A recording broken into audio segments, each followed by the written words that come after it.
Hello दोस्त, आप लोग कैसे हैं। तो आज हम लोग जानेंगे किसके बारे में, जंतुओं का वर्गीकरण के बारे में। किसके बारे में आज हम लोग जानेंगे, जंतुओं का वर्गीकरण के बारे में, जो बिल्कुल शॉर्ट तरीके से बताया है। इससे ज्यादा शॉर्ट नहीं हो सकता है, एकदम इतना शॉर्ट बनाया है कि आप लोग 5 मिनट अगर ध्यान से सुनिएगा तो पूरा फाइलम के बारे में याद हो जाएगा।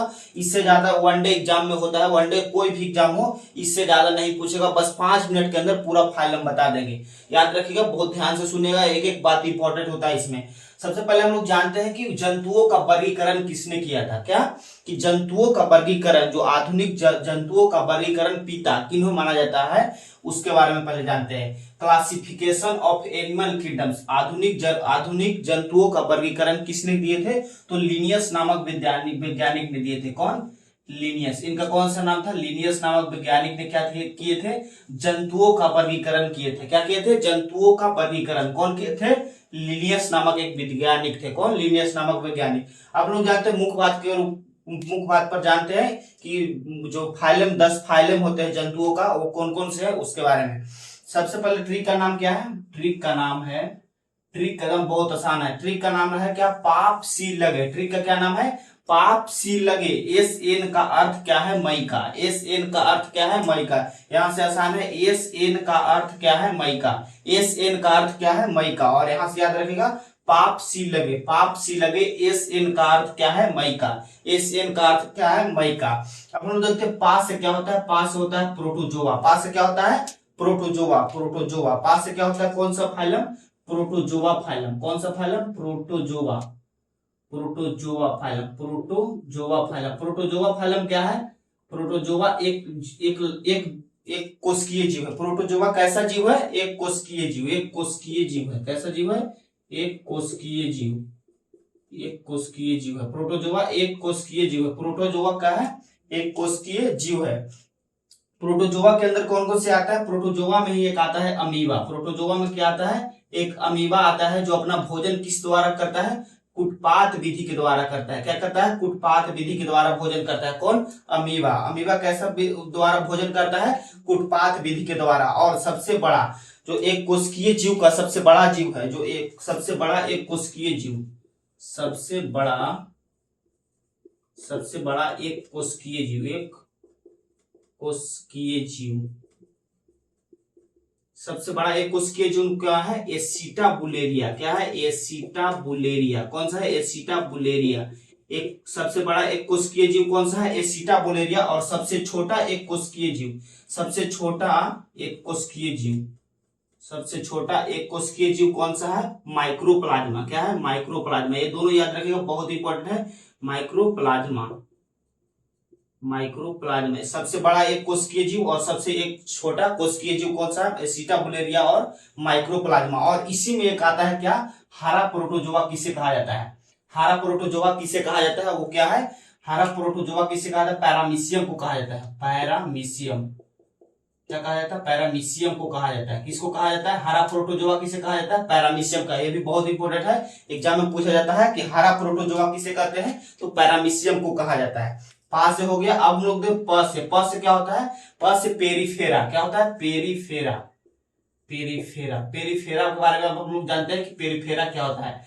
पेरीफेरा का जो शरीर होता है, पेरीफेरा क्या है? बहुकोशिकीय जीव है। पेरीफेरा एक बहुकोशिकीय जीव है। इसका जो शरीर होता है, इसके शरीर में छोटे छोटे असंख्य छिद्र पाए जाते हैं। किसके शरीर में? पेरीफेरा के शरीर में छोटे छोटे असंख्य छिद्र पाए जाते हैं, जिसे ऑस्ट्रिया कहते हैं। क्या कहते हैं? जो छोटे छोटे छिद्र होते हैं उसे क्या कहते हैं? ऑस्ट्रिया कहते हैं। क्या कहते हैं? ऑस्ट्रिया कहते हैं। इसके शरीर में जो छोटे छोटे छिद्र पाए जाते हैं उसे क्या कहते हैं? ऑस्ट्रिया। इसका सबसे बेस्ट एग्जांपल क्या है? स्पंज। क्या है? स्पंज। स्पंज है। इसका सबसे बेस्ट एग्जांपल क्या है? पेरिफेरा का सबसे बेस्ट एग्जांपल कौन सा है? स्पंज है। इसके शरीर में छोटे छोटे असंख्य छिद्र पाए जाते हैं। वो छोटे छोटे छिद्र को क्या कहते हैं? ऑस्ट्रिया कहते हैं। क्या कहते हैं? ऑस्ट्रिया कहते हैं। अब हम लोग देखते हैं सी के बारे में। पाप हो गया, पा से प्रोटोजोआ, पा से पेरिफेरा। अब हम लोग देखते हैं सी से। सी से क्या होता है? सिलेंड्रेटा। क्या होता है? सिलेंड्रेटा। ड्रेटा। ड्रेटा होता है। सिलेंड्रेटा होता है। क्या होता है? सिलेंड्रेटा। अब हम लोग सिलेंड्रेटा के बारे में देखते हैं। सिलेंड्रेटा का संरचना कैसा होता है, देखिएगा आप लोग। सिलेंड्रेटा ऐसा होता है। इसका शरीर क्या होता है? इसका मुंह से क्या होता है? धागेनुमा संरचना निकली हुई रहती है। सिलेंड्रेटा से क्या होता है? इसका शरीर जो होता है, इसका मुंह में धागेनुमा संरचना निकली हुई रहती है। इसका सबसे बेस्ट एग्जांपल क्या है? हाइड्रा। हाइड्रा हो गया, जेली फिश हो गया, जेली फिश हो गया, और क्या कहते हैं, मूंगा, जेलीफिश और मूंगा। इसका सबसे बेस्ट एग्जांपल है किसका, सिलिंड्रेटा का। सिलिंड्रेटा का संरचना कैसी होती है, धागेनुमा होती है। इसके मुंह की संरचना कैसी होती है, धागेनुमा। ये अपना भोजन किसके द्वारा करता है, यही धागेनुमा जो संरचना बाहर निकली रहती है, इसी द्वारा अपना भोजन करता है। कौन, ये सब जो सिलिंड्रेटा वाले जीव होते हैं, जैसे कि हाइड्रा हो गया, जेली हो गया, और मूंगा हो गया। अब लोग देखते हैं लगे से क्या होता है, प्लेटो हेलमिंथीज। लगे से क्या होता है, प्लेटो हेलमिंथीज, हेलमिंथीज के बारे में। किसके बारे में, प्लेटो हेलमिंथीज के बारे में। किसके बारे में, प्लेटो हेलमिंथीज। प्लेटो हेलमिंथीज जो होती है, इसके एग्जांपल में कौन सा आता है, प्लेटो हेलमिंथीज में, प्लेटो हेलमिंथीज में आ जाता है, प्लेटो हेलमिंथीज में कौन सा जीव आता है, प्लेटो हेलमिंथीज में फीता कृमि आता है। क्या आता है, फीता कृमि। इसके एग्जांपल में क्या आता है, फीता कृमि। इसी को टैप वॉर्म कहते हैं। क्या कहते हैं, टैप वॉर्म कहते हैं। इसका जो शरीर होता है, प्लेटो हेलमिंथीज का जो जीव पाया जाता है, उसमें उसका शरीर जो होता है, उसका शरीर कैसा होता है, चपटा होता है। इसका शरीर कैसा होता है, चपटा। और इसके सबसे बेस्ट एग्जांपल क्या आता है, फीता कृमि। इसी को क्या कहते हैं, टैप वॉर्म कहते हैं। क्या कहते हैं, टैप वॉर्म। अब हम लोग देखते हैं स्केलमेंथीज के बारे में। एस से क्या होता है, एस से स्केलमेंथीज, स्केलमेंथीज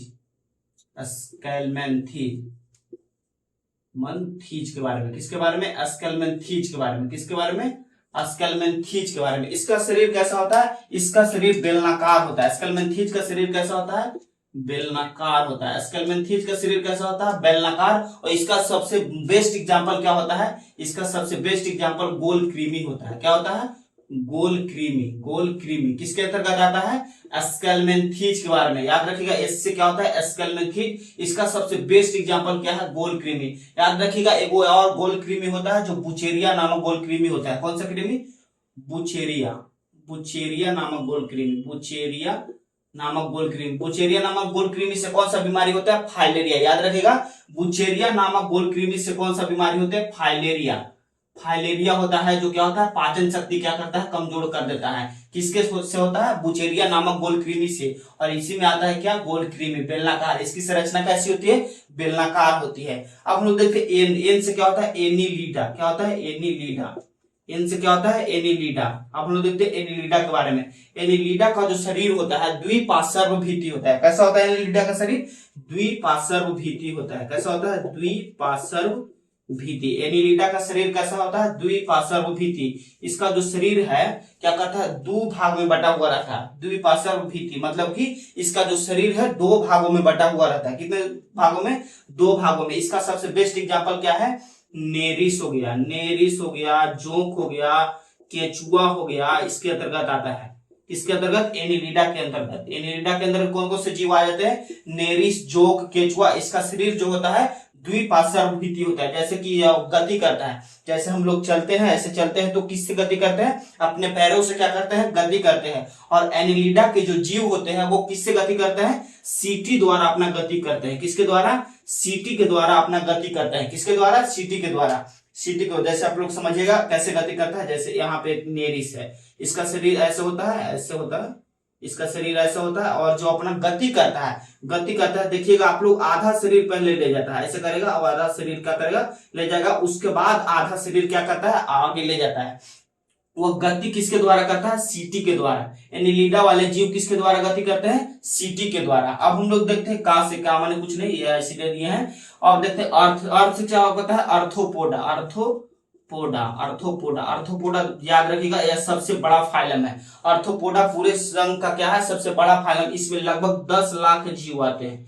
कितने जीव आते हैं, 10 लाख। इसका जो अर्थोपोडा में पाए जाने वाले जो जीव होते हैं, उसका शरीर 3 भागों में बटा हुआ रहता है। कितने भागों में, 3 भागों में। जो ऊपरी वाला भाग होता है, जो मुंडी होता है, उसको सिर कहते हैं। जो पेट वाला होता है उसे उदर, और जो नीचे का शरीर होता है उसे बच कहते हैं। बच, उदर और सिर, हेड में बटा हुआ रहता है। किस किस में, हेड, बच और उदर में बटा हुआ रहता है। जैसे आप लोग देखे होंगे चींटी का आप लोग देखे होंगे, उसका मुंडी जो होता है अलग भाग में बटा हुआ रहता है, पेट जो होता है अलग भाग में बटा हुआ रहता है, और पैर होता है जो अलग भागों में रहता है। इसके अंतर्गत बहुत सारे कीट पतंग आते हैं, जैसे कि तेलचट्टा हो गया, और चींटी हो गया, मकड़ी हो गया, इसके अंतर्गत आता है। किसके अंतर्गत?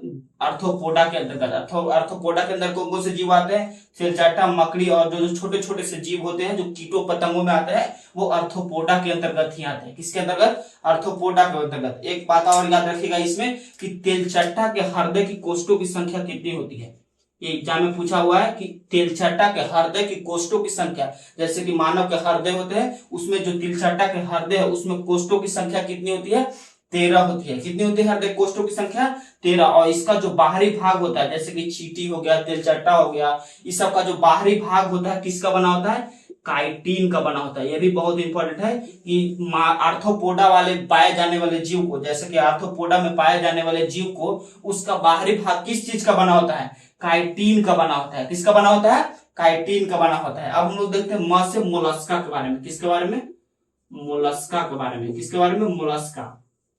मोलस्का का याद रखिएगा, इसका जो बाहरी भाग है, मोलस्का का जो बाहरी भाग है किसका बना होता है? CaCO3 का बना होता है। CaCO3 यानी कैल्शियम कार्बोनेट का बना होता है। मोलस्का का जो शरीर, मोलस्का जो पाया जाता है उसका बाहरी शरीर किसका बना होता है? Calcium carbonate. मोलस्का के अंतर्गत कौन कौन से जीव आते हैं? जैसे कि घोंघा हो गया, आप लोग देखे होंगे घेंघा हो गया, और जिसे देखिएगा शंख, जैसे कि समुद्री देखिएगा नदी के जो किनारे पर देखिएगा छोटे छोटे शंख पाए जाते हैं, उसके जो अंदर जीव होता है वो आते हैं इसके अंतर्गत। शंख हो गया, और भी इसके अंतर्गत बहुत सारे आते हैं। जैसे कि इसके जो अपना जो भोजन करता है, घोंघा और शंख वगैरह जो होता है अपना भोजन किसके द्वारा करता है? अपना भोजन गिल्स के द्वारा करता है। किसके द्वारा भोजन करता है?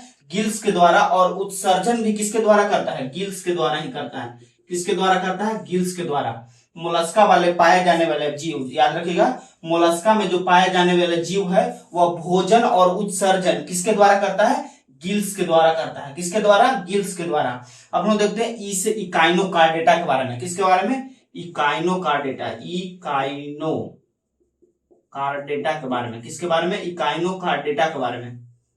इकाइनोकार्डेटा में होता है इसके शरीर, इसके अंतर्गत कौन कौन से जीव आते हैं? इसके अंतर्गत आ जाते हैं स्टारफिश। कौन सा आता है? स्टारफिश हो गया, ब्रिटल स्टार हो गया, ब्रिटल स्टार हो गया, इसके अंतर्गत आते हैं। कौन कौन से जीव? स्टारफिश, ब्रिटल जीव, और भी छोटे छोटे जो समुद्री जीव होते हैं उसके अंतर्गत आते हैं। किसके अंतर्गत? इकाइनोकार्डेटा के अंदर। इसके अंतर्गत जो आते हैं शरीर, इसके अंतर्गत जो जीव आते हैं उसका स्पाइनल कोड, जो रीढ़ की हड्डी होती है वो विकसित नहीं हुई रहती है। किसके?